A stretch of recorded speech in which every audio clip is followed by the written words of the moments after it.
Remain standing and raise your right hand. You swear affirm testimony to like the court of the truth and all the information you said together. Yeah. Maybe see, please state your first and last name, spelling of both please for the record. Spelling of both, Rachel Whitlark, Rachel, Whitlark. Good morning, Ms. Whitlark. How are you? All right, thank you. And you? Doing well, thank you. Now, can you please tell us how you're currently employed? I'm a professor at Georgia Tech. And do you know a Jacqueline Garner? I do. How do you know Ms. Garner? I met her at faculty orientation, and we have been friends and running buddies ever since, as she is also a professor at Georgia Tech. Very nice. And you say running buddies. Are you all part of a running club? Yes. Okay. And as part of that running club, are you familiar with the Inman Park area and the BeltLine? Definitely. Okay. How often would you say that you run in that area? So it has varied over my 9 years living here, but at least every Saturday for probably all of those 9 years, and then other runs that I would do on my own multiple times during the week. And what route would you normally take doing a run around that area? So on a Saturday morning, we have historically met to begin at the Carter Center. So we park in the Carter Center parking lot, and then we take, depends on the direction of travel, but if we are going the BeltLine route, we run down from the parking lot on the Freedom Trail, and the Freedom Trail has a little spur, I guess I might refer to it, that dumps you off onto the BeltLine. And so our typical running route is from the Carter Center down the Freedom Trail onto the spur and then onto the BeltLine and left or right depending on wherever we're going in the city. Understood. So after you pass the spur, do you pass Beach Circle? Do you know that location? So I don't know the circle by that name, but I know sort of where you could, if you needed to like duck into Inman Park or go up to Highland, or there's also the trail sort of above you. There's, you know, lots of little streets that intersect in that little sort of quad area, if you want to call it that. Okay. And I want to turn your attention to a particular Saturday morning, that being February 25th, 2022. Okay. Who were you with that morning? Jacqueline and I were running by ourselves that morning. And did you take your normal route? We did. Okay. Did anything occur while you took that normal route? Yes. Tell me about that. It was an atypical day in that we made it from the Carter Center, down the Freedom Trail, onto the spur, and didn't actually even make it onto the proper BeltLine because we came across a body, seemingly unconscious or someone laying in the sort of open paved but surrounded by grassy knoll area. And if you're on your running trail, is that person that you see, whether unconscious or whatever, were they close to where you were? Close, yes. They were not on the trail, the paved path where we were running, but set off to the side, but not terribly far away. What do you do at that point? At that point, I take my cell phone, which is attached to my arm on an armband, and call 911. And before today, did you listen to a portion of that 911 call? When you called me yesterday, you and I listened to a portion of that call, yes. And in listening to that call, did you recognize your voice? I did. Okay, and was that a fair and accurate copy of the call that you made on February 25th, 2022? Yes. Okay. Your Honor, at this time, the state would tender State's Exhibit 2. No objection. No objection, Your Honor. So admitted, you may publish. Thank you, Your Honor.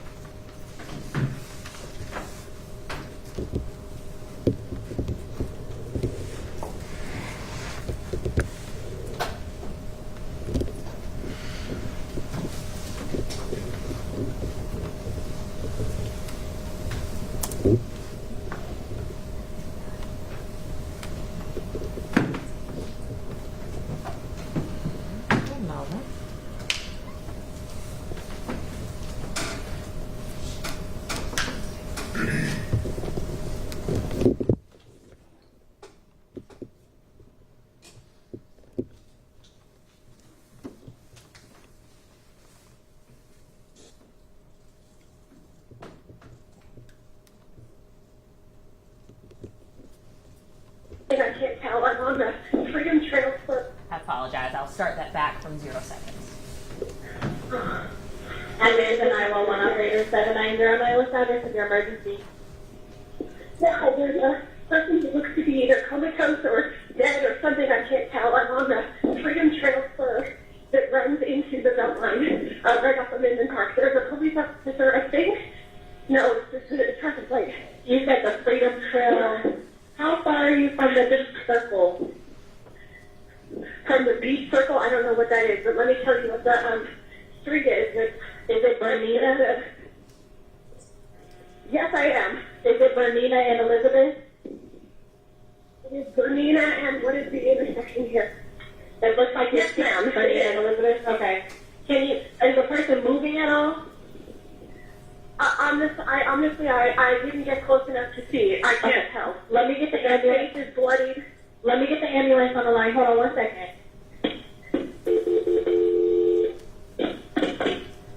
And you said it's on Freedom Park Trail? Yes, like just off the edge. There's a Okay, it's Atlanta. street. Okay, it's Atlanta. It's going to be Bernina Avenue Northeast and Elizabeth Street Northeast. Yes, we're flagging down a police officer. Okay. They're going to be Where on your call from? Grady. It's going to be on Freedom Park Trail. Those are the cross streets, but it's on the trail. Okay. Go All ahead. right. What's the phone number you're calling from in case we need to call you back?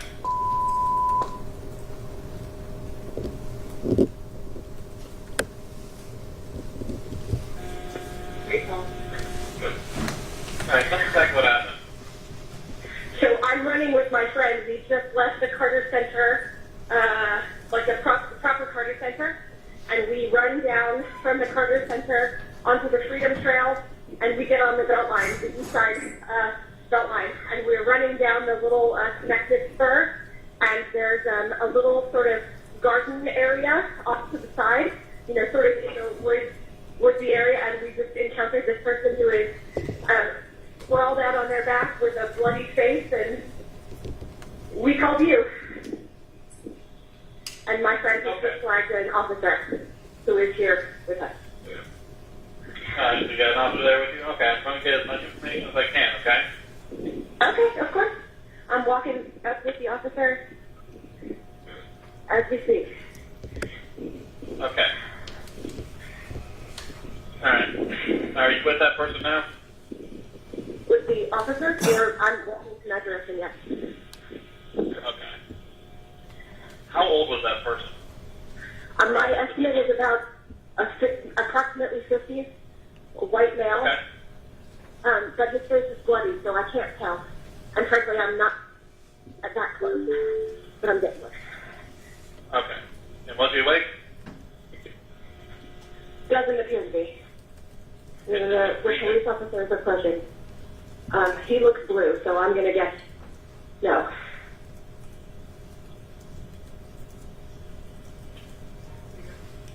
Yeah. The police officer is approaching. His hands are blue. Jacqueline? Okay.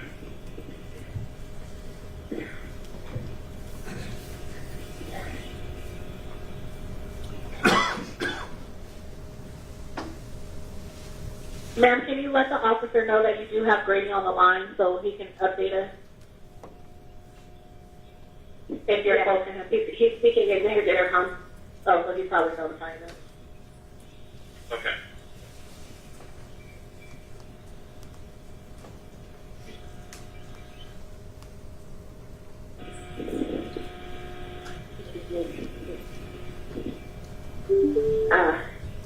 Yeah, I don't want to interrupt the police officer. He's talking through his intercom.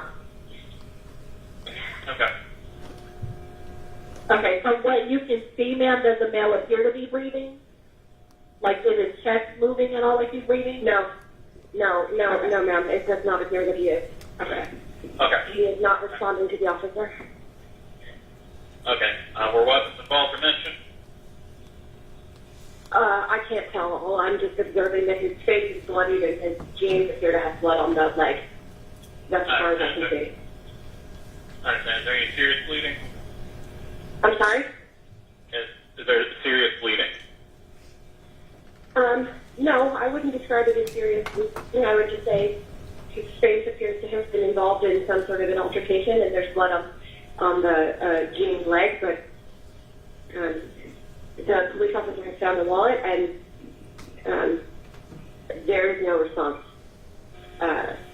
If I can make that call as a civilian. Are you able to tell me that if there's an APD officer? Atlanta officer? Is it an Atlanta officer? Is it a police department officer, right? Yeah, it is. Okay. Okay. He's talking to we are the setting, case. Sorry? okay, I was just saying that we're setting up paramedics to help now. Stay on until the guys can do next. I'm sorry, I can't hear you. Could you say that again? I am, since we are organizing help now to get it taken care of, stay in line, and I'll tell you exactly what to do next, okay? Okay, I'm wonderful. I'm going to speak with the other operator real quick. Okay. Elena, what's your operator? I'm 7909. Okay. And were you able to verify if the APD is on scene? Yeah, we have a unit there. It's another unit en route. I can see it. Okay, so unit on scene, another unit en route. Right, and fire has already been started.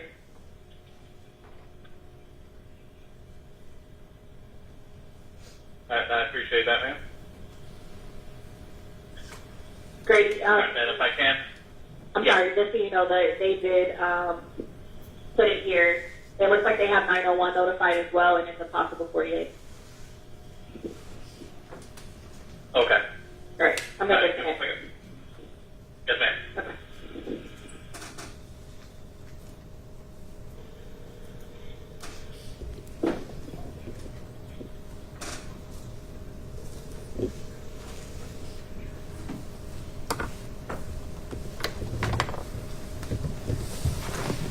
And Miss Whitlark, was that your voice that you heard on that call? Yes. Okay.